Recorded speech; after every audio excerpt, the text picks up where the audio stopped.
ہمارے ملک پہ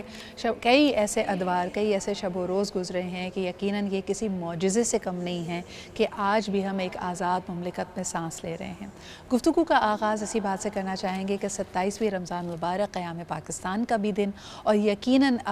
second last جس کو کہتے ہیں طاق شب ہے جو گزری ہے ابھی گزشتہ رات کو، اور یقیناً اس میں ہم تلاش کرتے ہیں لیلۃ القدر کی جو کہ فضائل والی بڑی قدر والی رات ہے۔ یہی گفتگو کا آج کا ہمارا محور رہے گا علماء کرام کے ساتھ بھی، لیکن گفتگو کا آغاز کرنے سے پہلے سب کا آپ سے تعارف کراتی ہوں۔ ہمارے ساتھ آج موجود ہیں علامہ حسین مسعودی صاحب، بہت بہت شکریہ مسعودی صاحب آپ کی آمد کا۔ آپ ہی کے ساتھ تشریف رکھتے ہیں مولانا عمران حیدر صاحب، آپ کی بھی آمد کا بہت شکریہ۔ ڈاکٹر فرحانہ اویس صاحبہ ہمارے ساتھ موجود ہیں، thank you very much to all of you. اس کے علاوہ رافع تو ہمارے ساتھ ہے ہی، thank you Rafay for making time for us again. Masoodi صاحب، اگر آپ سے گفتگو کا آغاز کروں، آزادی کا اور ایک آزاد مملکت کے حصہ ہونے کا، خاص طور پہ ایک مسلمان کے لیے، ایک مومن کے لیے،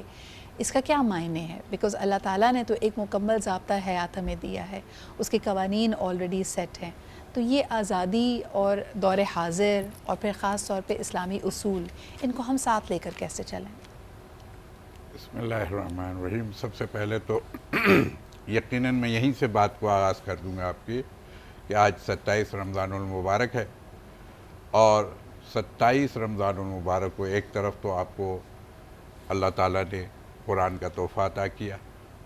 دوسری طرف سے آپ کو پاکستان کا تحفہ ملا۔ میں یہ کہوں گا کہ یہ قوم بڑی خوش نصیب ہے کہ جسے رات کو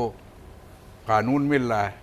اور دن میں اس کی تعبیر ہو رہی ہے۔ سبحان اللہ۔ تو بات تو یہ ہے، اور پھر یقیناً ہمارے لیے تو یوں بھی بہت بڑی بات ہے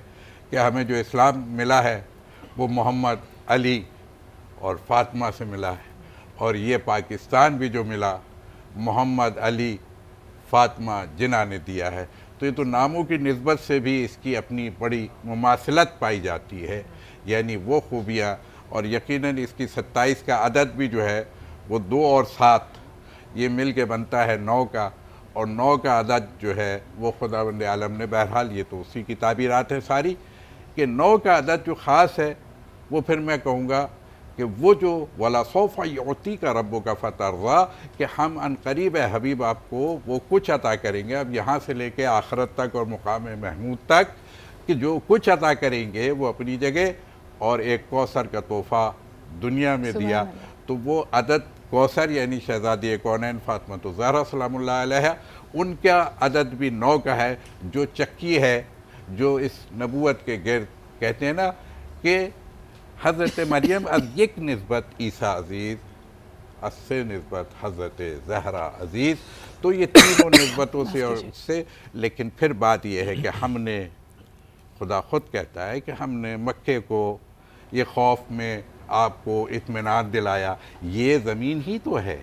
آپ کو بھوک میں کھانا کھلایا، یہ ساری چیزیں ایک تعبیرات ہیں۔ اور سب سے بڑھ کر کے اگر میں دیکھوں تو مجھے یہ نظر آتا ہے کہ میرے رسول کو جس حد تک اپنے وطن سے محبت ہے، میں نے کائنات میں دوسری کوئی ذات نہیں دیکھی کہ اس حد تک محبت ہے کہ وہ کیا ہے، مکہ چھوڑ کے مدینے آ گئے،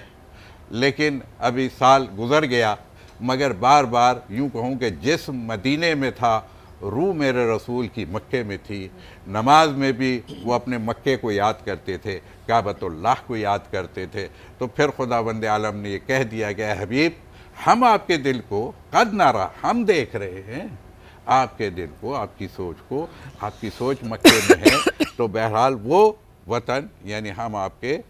وجہ کو تبدیل کرتے ہیں، کدھر؟ وہ مسجد الحرام کی طرف۔ تو یا خداوند عالم نے یہ ساری چیزیں، پھر مدینے آتے ہیں تو یہ زمین کو ہم اور آپ کہتے ہیں انسان سے انسان کی دوستی ہونی چاہیے، جی، صرف انسان سے انسان کیوں؟ انسان کی حیوان سے دوستی نہیں ہے کیا؟ انسان کو حیوان سے محبت نہیں ہے، حیوان کو انسان سے محبت ہے، انسان کو حیوان سے محبت ہے، نہیں، اس سے آگے بڑھ جائیے، انسان کو زمین سے محبت ہے، زمین کو انسان سے محبت ہے، یک طرفہ نہیں ہے، 2 طرف ہے۔ یہ وطن یہ کتنی اہمیت رکھتا ہے، اور پھر میرا رسول بار بار مدینے پہنچتے ہیں تو بار بار کہتے ہیں یہ پہاڑ یہ ہم سے محبت کرتا ہے، ہم اس پہاڑ سے محبت کرتے ہیں۔ یہ رسول کس کو سمجھا رہے ہیں، یہ کس کو پیغام دے رہے ہیں کہ دیکھو اپنی مٹی سے، پھر یہ مٹی تمہیں کیا ہے، اسی سے تم بنے ہو، اچھا یہ آپ نے بڑی اسی خوبصورت مٹی سے بات کی بنے ہو. مسعودی صاحب. یہ مٹی کیا ہے؟ اس میں بس خدا نے روح ڈال دی. میں کہتا ہوں پاکستان میرا جسم ہے، اسلام میری روح ہے. سبحان اللہ، یہ بڑی پیاری بات ہے اور اس کو مزید بھی ہم آگے لے کے چلیں گے اس کی وضاحت، کیونکہ کسی نے یہ سوال بھی ہم سے پوچھا تھا کہ کئی دفعہ ایسا لگتا ہے، آپ نے کئی ہمارے فنکشنز میں یہ ڈیبیٹ ہوتی ہوئی دیکھی ہوگی کہ جب ہمارا کوئی بھی فنکشن کی شروعات ہو رہی ہے تو اس میں قومی ترانہ پہلے ہونا چاہیے یا تلاوت کلام پاک. پروٹوکول میں کبھی کبھار ہم اس میں الجھ جاتے ہیں اور یہ بڑا ایک انٹرسٹنگ کویسچن لوگوں کے لیے سامنے آیا تھا کہ پہلے ہم قومی ترانے سے شروعات کیا کریں اس طرح کے ریاستی امور کی، یا جیسا کہ ہم دیکھتے ہیں کہ تلاوت کلام پاک. کیا اس میں ٹکراؤ اور کیوں ہوتا ہے، اس پہ بات کرتے ہیں جی ایک چھوٹے سے بریک کے بعد.